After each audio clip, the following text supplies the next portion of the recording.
자, 오늘 같이 나누실 말씀은요, 표대를 향하여 가는 사람이라는 제목의 말씀을 같이 나누려고 합니다. 빌립보서 3장 14절 말씀인데요, 우리 본문 말씀 같이 읽고 말씀의 은혜를 나누겠습니다. 같이 읽겠습니다. 표대를 향하여 그리스도 예수 안에서 하나님이 위에서 부르신 부름의 상을 위하여 달려가노라. 아멘. 이 본문 말씀은 우리 빌립보서를 너무 잘 알지요. 바울이 2차 전도 여행 때 원래 계획은 아시아 쪽으로 가서 복음을 전하려고 했어요. 그런데 하나님께서 어쩐 일인지 그의 길을 계속 막으셨습니다. 그래가지고 바울 일행을 인도했던 곳이 어디냐면 유럽으로 인도하셨어요. 그래서 유럽에서 자주장사 루디아를 만나게 되고 그 여인을 통해서 시작된 교회가 빌립보 교회입니다. 그러니까 거기는 이방 나라에 이방 종교가 들어와서 이방 사람들이 자리를 잡고 있는 교회예요. 그러다 보니까 그 지역에 있던 사람들이 그 교회 안에 들어오고, 그러니까 신구 또 동서가 계속해서 그 교회 안에서 충돌하는 겁니다.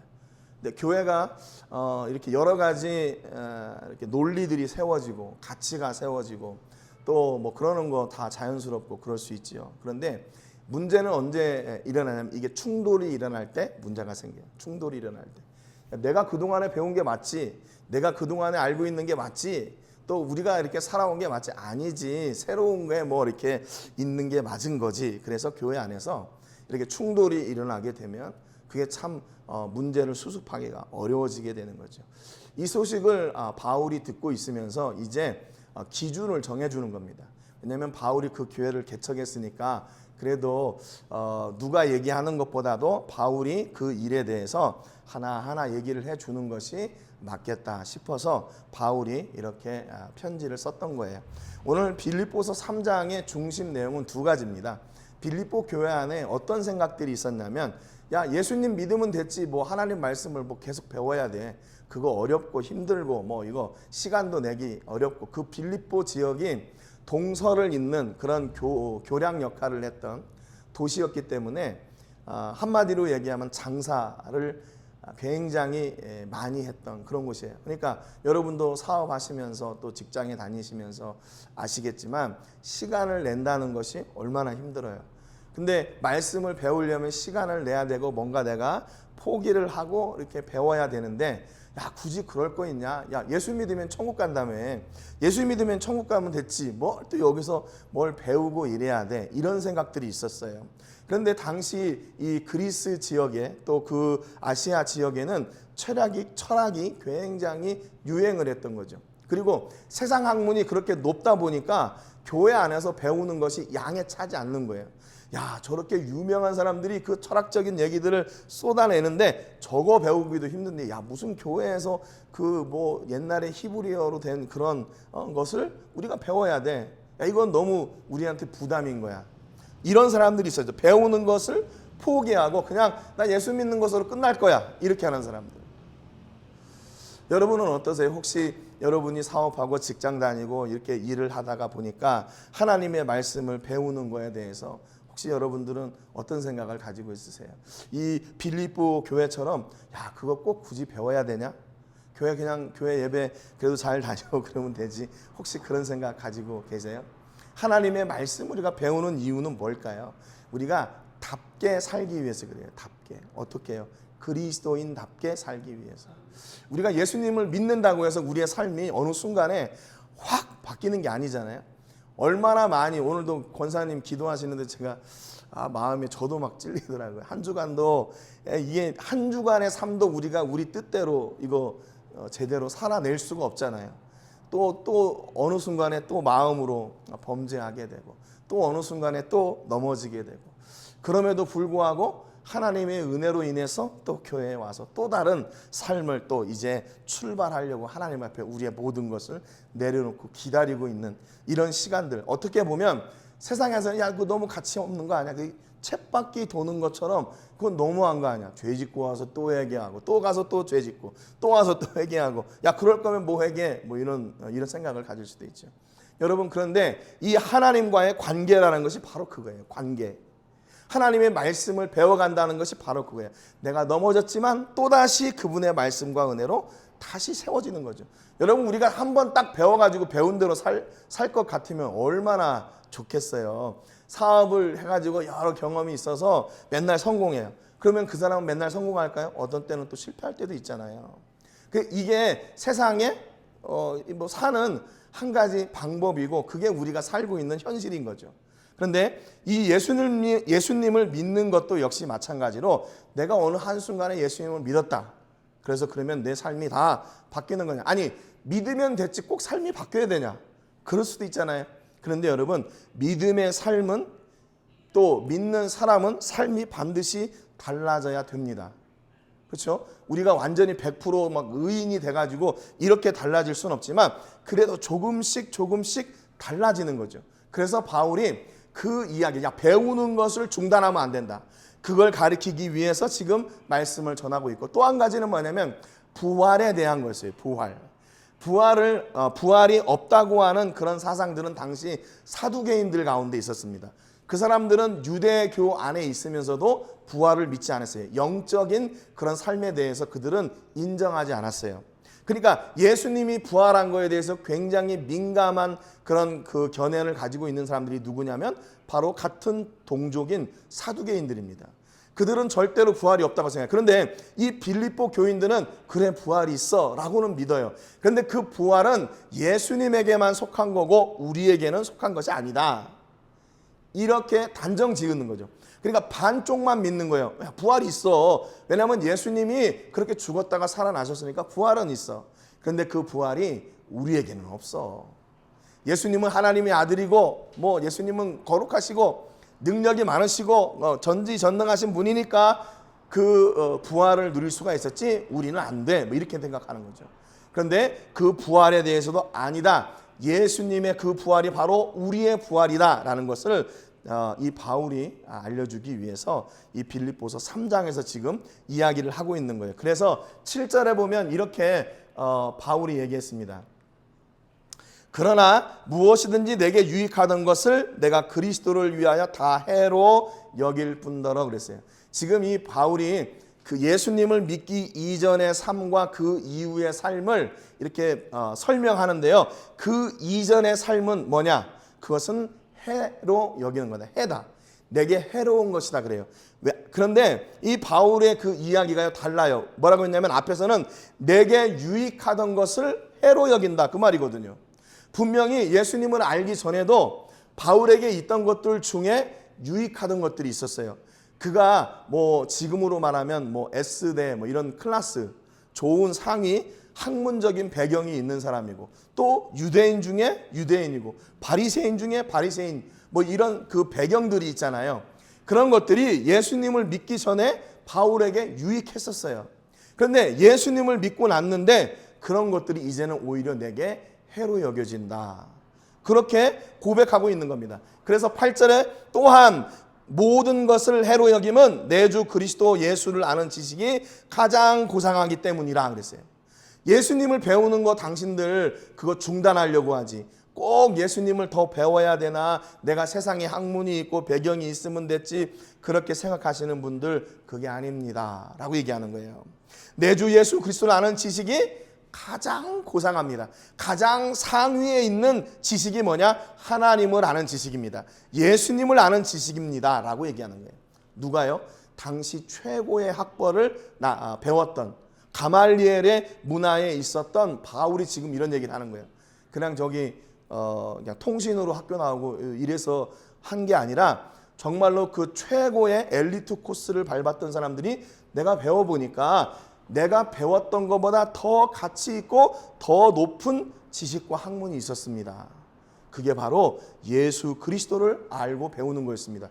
이렇게 얘기하는 거예요. 그러니까 어떻게 해요?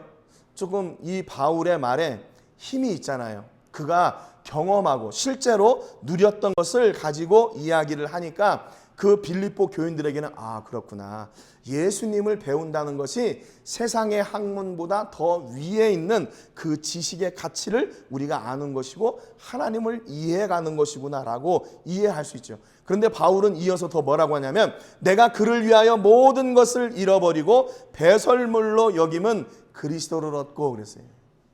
그게 가치 없는 것을 넘어서 배설물과 같다, 쓰레기와 같다, 이렇게 얘기한다는 거죠. 여러분, 사실 우리가요, 우리의 과거의 삶 가운데서 아픈 기억들은 잊어버리고 싶은데, 그래도 내가 조금 왕년에 뭐 했던 것들 있잖아요. 왕년에 내가 좀 이렇게 이름 날리고 뭐 내가 한가닥, 그 세상 말로 하면 한가닥한 그런 일들이 있잖아요. 그런 거를 잊기는 그렇게 쉽지 않아요. 왜냐하면 나를 설명하고 나를 대표할 수 있는 것들이 바로 그런 일들이니까요. 그래서 남들에게 설명할 때 내가 과거에 이렇게 잘 나갔던 이야기들을 하면 아, 그렇구나, 이게 착 이해가 되니까. 그런데 바울은요, 뭐라고 얘기했냐면 그런 것들을 다 쓰레기라고 얘기했어요. 쓰레기. 너무 극단적이잖아요. 아니, 그 가운데 좀 좋은 것도 있고, 내가 과거의 삶 가운데서 내가 이렇게 붙들고 싶은 것도 있었다, 이렇게 얘기해야 이게 조금 맞는 것 같은데, 다 쓰레기와 같다. 그러니까 지금 바울이 그가 지금 고백하는 이 가치가 얼마나 큰 것인가 하는 것을 극단적으로 보여주는 거예요. 극단적으로 보여주는 거예요. 여러분, 그렇기 때문에 예수님을 알기 이전에 내게 유익하던 것들이 예수님을 알고 나니까 어떻게 됐냐면 예수님 가치 이하로 다 내려갔다, 그 말이에요. 필요 없다, 그 말이 아니라. 여러분, 때로는 우리 인생 가운데 성공하는 것도 있고 실패하는 것도 있잖아요. 이게 지나서 보니까 그게 다 필요하더라고요. 성공할 때는 그 성공하는 것만큼의 필요한 이유가 있고, 우리가 또 실패하고 고난을 겪을 때는 그 실패하고 고난을 겪을 때만큼의 또 필요가 있더라고요.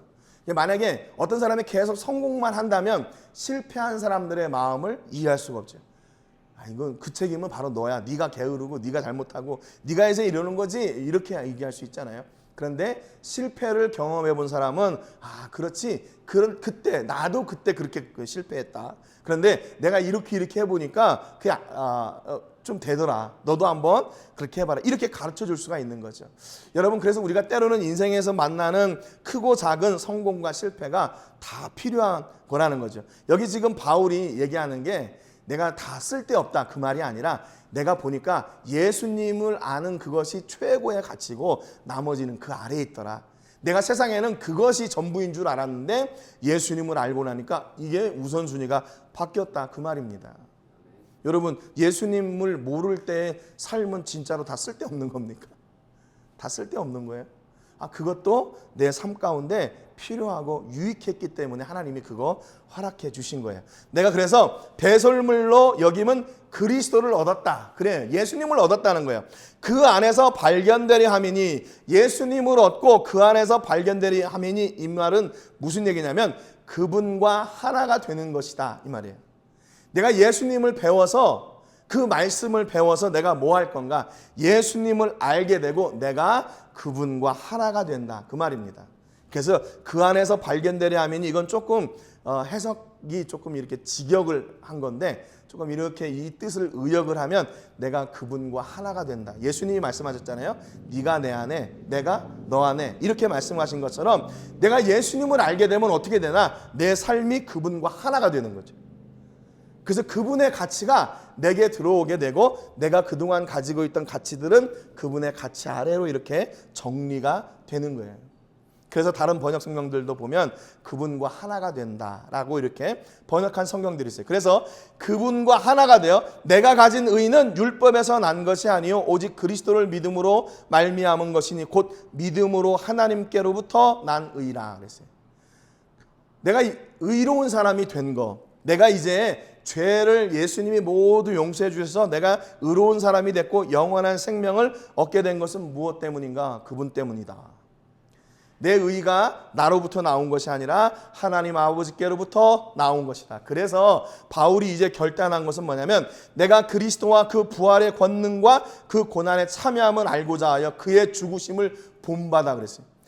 내가 그분과 하나가 되고 그분의 죽으심까지도 나는 본받기를 원한다, 그 말입니다.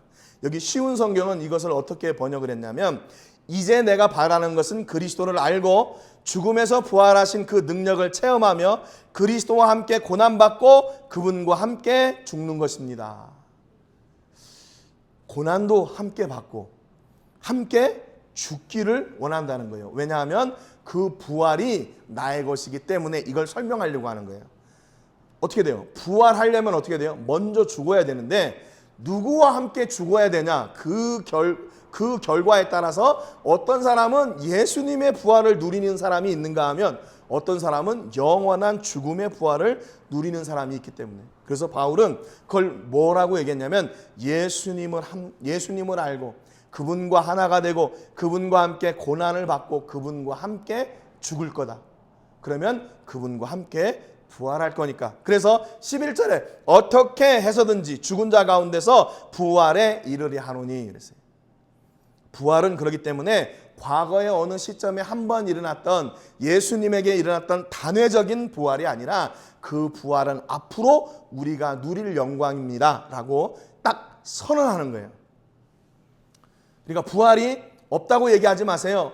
부활은 예수님의 것이고 우리는 이제 우리 같은 사람은 이걸 누릴 수 없습니다. 그렇게 비약하지 말라는 겁니다. 그 부활은 누구의 것이에요? 바로 우리의 것이에요. 여러분, 오늘 우리가 인생을 살면서 그래서 중요한 게 뭐냐면 예수님을 배우고 그분과 함께 동행하며 사는 것. 그래야 그분과 함께 죽을 것이고 그리고 그분과 함께 다시 그분의 부활로 나올 것이기 때문입니다. 여러분, 그래서 우리가 인생을 사는 거요, 이 믿음의 삶을 사는 거 얼마나 중요한지 몰라요. 그 믿음의 삶을 사는 방법이 어디 있습니까? 바로 하나님의 말씀 가운데 있죠. 그래서 말씀을 배운다는 의미는 내 머리, 내 지식이 커져간다는 말이 아니라 내 삶이 말씀으로 새겨진다는 거예요. 말씀으로 새겨지는 거예요. 여러분 어떻게 생각하세요? 여러분, 하나님의 말씀이 여러분의 머리에 있고 가슴에 있어요. 그러면 이제 이 말씀이 어떻게 돼요? 여러분의 삶 속에서 그 말씀이 새겨져야 돼요. 저 사람을 보니까 진짜로 그 말씀이 이루어지고 있구나.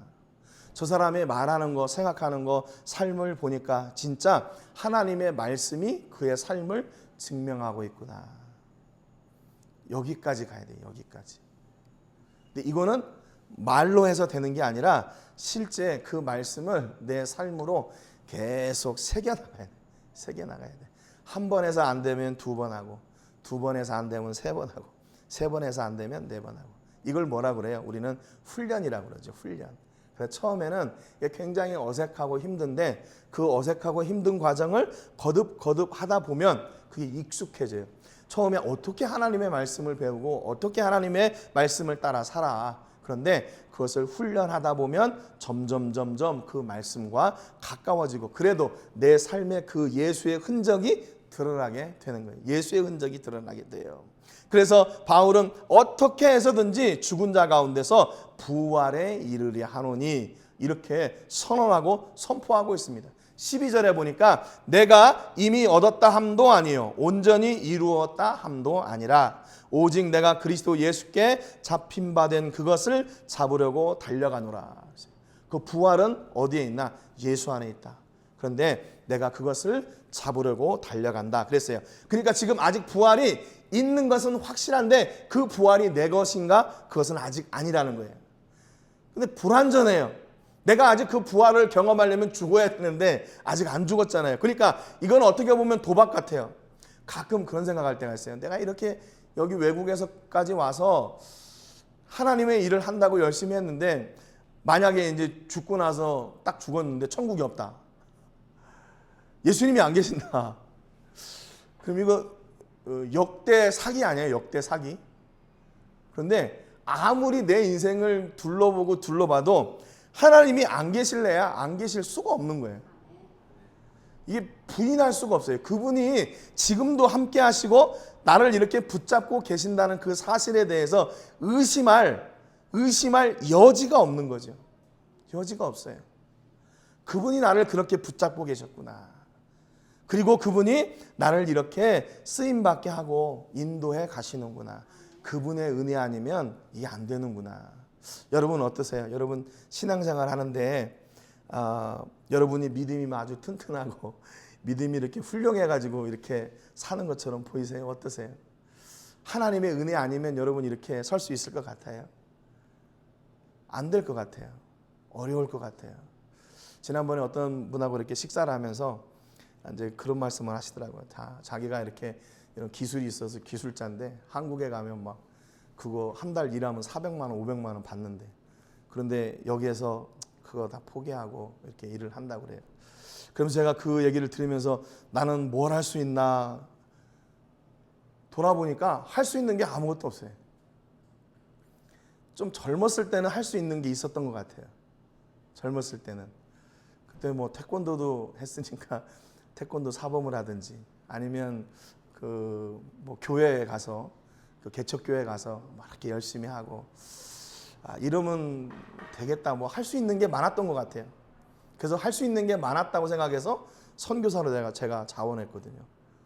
그때 뭐 제가 개인적인 말씀드려서 좀 그런데 93년도 제가 대학교 졸업할 때 이제 결정을 해야 되는데, 저 일반 대학 나왔는데 뭐를 해야 되나 고민하고 있었어요. 그래서 여름에 이제 그 교회 그 프로그램들 다 끝나고 이제 마지막에 이제 제가 그때 이제 교회학교 교사였으니까 여름 성경학교 다 마치고 이제 저 혼자 이제 갔어요. 근데 그게 선교 전주라는 그 미션 캠프였어요. 그러니까 뭐 러시아에서도 오시고 뭐 그런 분들이 막 러시아에서 막 찬송을 통해서 복음을 전하고, 그때 제가 그 정보통신을 전공했는데 컴퓨터를 가지고 학교에서 뭐 이렇게 아이들을 가르치고 또 태권도를 가르치고, 근데 가만히 듣고 보니까 제가 다 할 수 있는 거예요. 컴퓨터도 할 수 있지, 노래도 할 수 있지, 또 태권도도 했지. 야, 내가 바로 이거 하는 거구나. 그래가지고 제가 내가 다 할 수 있구나. 그리고 제가 선교사로 자원하고 선교사가 됐던 거거든요. 근데 선교지에 있으면서 근데 하나님이요 철저하게 너는 못한다, 이걸 계속해서 가르쳐 주시는 거예요. 그러니까 지금 와서 보니까 지금 내가 갈 수 있는 뭐 할 수 있는 게 있나? 지금 한국에 가서 담임 목사 청빙 있잖아요. 이제 나이가 지났어요. 지금은 이제 70년대생부터 담임 목사 청빙을 할 수 있어요. 그 전까지만 해도 제가 69년생인데 69년까지도 담임 목사로 받았어요. 지금은 이제 다 지났어요, 세월도. 그러니까 한국 가도 어디 뭐 교회 담임 목사 개척 아니면 안 돼요. 할 수가 없어요. 지금 뭐 태권도 가서 관장 한다면 누가 저한테 오겠어요? 제가 그 주일학교 때 가르쳤던 우리 주일학교 학생이 있는데 걔가 관장이 돼가지고 군산에서 체육관 하는데 너무 잘하더라고요. 걔는 뭐 도대표도 나가서 뭐 이렇게 시합도 해서 최우수상도 받고 뭐 이런 친구인데, 그런 친구들하고 저하고 가서 태권도 뭐 이렇게 한다면 이게 되겠어요? 안 되죠. 뭐 돈이 있어요? 뭐가 있어요? 지난번에도 그런 얘기를 했는데 요즘 이렇게 느끼는 게, 제가 이 성경책을 읽은 지가 몇 년 된 것 같아요. 안 보여요, 지금은 이제. 그 성경 글자가 안 보여요. 다 지금 뭐 이렇게 핸드폰이나 뭐 컴퓨터를 통해서 그 성경을 보지, 이제 종이로 된 성경책을 본 지가 한 2, 3년 된 것 같아요. 그러니까 지금 뭐 할 수 있는 게 아무것도 없어요. 우리 집사람이 얘기한 대로 저는 어디 가면 굶어 죽기 딱 좋은 스타일. 굶어 죽기 딱 좋은 스타일. 지난주 수요일 날 우리 집사님 선교사님들 보낸다고 그 떡 만들 때 그래서 뭐 한번 뭐 가서 도와드려야 되겠다. 그리고 이제 아침 새벽기도 끝나고 이제 자 정리하고 이제 갔단 말이에요. 근데 하루 하고 나니까 못 하겠어요. 다음에 떡 만들 때는 무슨 일이 생길 것 같아요. 바쁜 일이 생겨서 아마 못 갈 것 같아요. 야, 그거 하나 하는데도 제대로 못 하고 뭐 할 수 있는 게 아무것도 없어요. 아무것도 없어요. 그러니까 그걸 보면 이게 하나님의 은혜 아니고서는 네가 할 수 있을 것 같아? 안 돼요. 어린 반푼어치도 없는 얘기죠. 어린 반푼어치 없어요. 그러니까 여기 살면서 내가 바라는 건 뭐냐면 그분에게 있는 그것을 내가 붙잡으려고 지금부터 쫓아가는 거예요. 쫓아가는 거. 그분을 향해 가는 거. 왜냐하면 그분에게 답이 있으니까. 내게 답이 있는 것이 아니라 그분에게 답이 있어서 그분을 향해 달려가는 거예요. 13절에 보니까 형제들아 나는 아직 내가 잡은 줄로 여기지 아니하고 오직 한 일 즉 뒤에 있는 것은 잊어버리고 앞에 있는 것을 잡으려고 표대를 향하여 그리스도 예수 안에서 하나님이 위에서 부르신 부름의 상을 위하여 달려가노라 그랬어요. 여러분 내가 뭔가를 하나를 이렇게 잡으려면 내 손에 있는 거 하나는 내려놔야 되잖아요. 근데 지금 바울은 뭐냐면 내가 오직 한 일, 오직 한 일. 이 한 일은 뭐냐면 내가 과거에 했던 일이에요. 내가 과거에 했던 일, 내가 과거에 했던 그 어떤 일이든지 그것은 다 잊어버리고 내가 앞에 있는 그것을 잡으려고 달려간다. 그것이 뭐라고 그랬어요? 부활이라고 그랬죠. 예수님이 경험하셨던 그 부활이 이제 나의 부활이 될 것이다. 그것을 잡으려고 내가 표대를 향하여 그리스도 예수 안에서 하나님이 위에서 부르신 부름의 상을 위하여 달려가노라. 지금 바울이 결정하는 것은 내가 이전에 가지고 있었던 거 다 이제 하나님 아래에 있는 겁니다. 그 뜻이에요. 다 하나님 아래에 있는 거다. 내 용기, 내 힘, 내 능력, 내 권세, 내가 아는 지식, 이것이 다 하나님 아래에 있는 것이다. 그래서 나이를 먹어가면 먹어갈수록 이 서열이 더 정확해지는 것 같아요. 젊었을 때는 내가 다 할 수 있다 그랬는데 이제 시간이 흐르다 보니까 아니요, 하나님, 내가 못하겠어요. 하나님이 해주셔야 돼요. 근데 더 놀라운 열매는 언제 맺어지나? 하나님께 모든 것이 매여 있을 때, 그때 더 놀라운 열매가 맺어지게 돼요. 저 사람 아무리 봐도 능력도 없고 경험도 없고 뭐 맨날 기도한다고 그러고 뭐 말씀 배운다고 그러는데 뭘 할 수 있을까? 그런데 그 일이 더 풍성하게 돼요. 여러분 자녀들이 혹시 앞에 무슨 일을 해야 될까, 무엇을 해야 될까 염려하고 걱정하는 자녀들이 있다면 먼저 예수 그리스도를 배우라고 하세요. 예수님을 배워라. 그러면 그 안에 모든 길이 있고 모든 열매가, 네가 생각했던 것보다 더 놀라운 열매가 그 안에 맺어지게 된다. 그 말이에요. 여러분 오늘 우리 모두는 표대를 향하여, 그 표대가 뭐예요? 부름의 상을 위하여. 하나님은요 우리를 위해서 이미 상을 다 예비해 놓으셨어요. 우리의 삶의 그 흔적을 하나님은 하나도 놓치지 않으세요. 다 기억하고 계세요. 왜요? 우리에게 책임을 물으려고 기억하시는 것이 아니라 우리에게 상 주시려고 다 기록하고 계세요. 여러분 조금 여러분 삶을 사는 게 힘들고 어렵고 또 답이 없는 것처럼 보이고 낙심되고 그럴 때가 있죠. 그러면 이제는 내 인생 다 끝났구나. 이제 뭐 나는 아무것도 할 수 있는 게 없고 기술도 없고 한국에 돌아가 봐야 뭐 없고, 그럼 여기서 마지못해 이걸 하는 건가? 아니라는 거예요. 그래서 사명이 더 뚜렷해져요. 내가 할 수 있는 건 사명이 아니에요. 보니까 내가 못하는 걸 하나님이 떠밀어 가시는 게 사명이더라고요. 보니까 제가 언젠가 한번 제가 행복한 교회 이전에 있는 교회에 있을 때 어떤 집사님한테 제가 이렇게 해서 이거 정말 계획해도 못 됐던 일인데, 계획하지도 못했던 일인데 또 이걸 하게 됐고, 이거 내가 감당할 수 없는 일인데도 이 일을 하게 되고, 그랬더니 그 집사님이 그러시더라고요. 왜 목사님은 맨날 하기 싫은 것만 하세요? 아직 이해를 못하는 게 이게 하나님의 은혜의 일이라는 거를 이해를 못하는 거죠. 그래서 아직 그 집사님이 이걸 이해하시기가 좀 그렇구나. 그래서 제가 아무 말도 안 했어요. 여러분 혹시 그런 때 없으세요? 하나님이 계속 떠밀어 가실 때, 나는 별로 지금 준비가 안 된 것 같고 나는 아무런 힘도 없고 뭐 없는데 하나님이 떠밀어 가실 때, 여러분 그게 사명이에요. 그러면 뭐 해야 돼요? 떠밀어 가실 때 기도해야죠. 내가 할 수 없으니까 기도해야죠. 하나님, 왜 자꾸 이런 마음을 주시는 거예요? 내가 이거 못한다니까, 나 이거 못하겠다니까 왜 자꾸 이런 마음을 주세요? 저에게 이 일을 하게 하시려면 힘을 주시고 능력을 주시고 길을 열어가게 해주세요. 그렇게 하나님께 기도하세요. 그러면 하나님이 그 기도하는 중에 분명히 길을 열어가실 겁니다. 여러분 올 한 해 동안에 하나님을 배우는 일에 게으르지 않기를 주님의 이름으로 축복합니다. 그래서 새벽마다 말씀을 같이 붙잡고 나누시고, 또 목요일에도 저희가 저녁 때 예배하는데 그 저녁에도 같이 오셔서 말씀도 듣고, 또 저는 그 목요일 날 예배가 좋은 게 저의 설교뿐만 아니라 이 지역에 있는 분들, 또 선교사님들, 목사님들, 또 미국에 계신 목사님 말씀도 들을 수 있다는 거. 그래서 근데 참 감사한 것은 뭐냐면 우리가 그때 필요한 말씀들을 주시더라고요.